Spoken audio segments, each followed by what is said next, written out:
अरे हाँ रे ए सुना हमरा लगे जौन बड़े बड़े फेकनी तोरनी लइकन के ढेर हम देखनी बुझले सुना प्यार से दे दो जानी हमारा के दो चुमा ले के होता बरे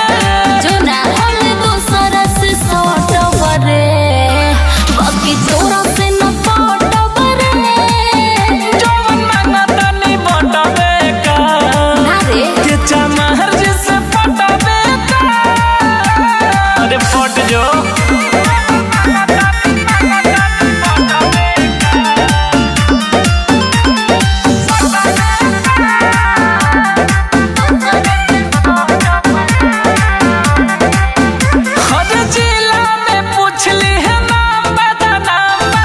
जाति में ऊपर चमार जी के नाम ये नहीं फेंक अच्छा और अपने तुम से न कर बड़ाई कह दे विकास से तू जई पिटाई रे सुन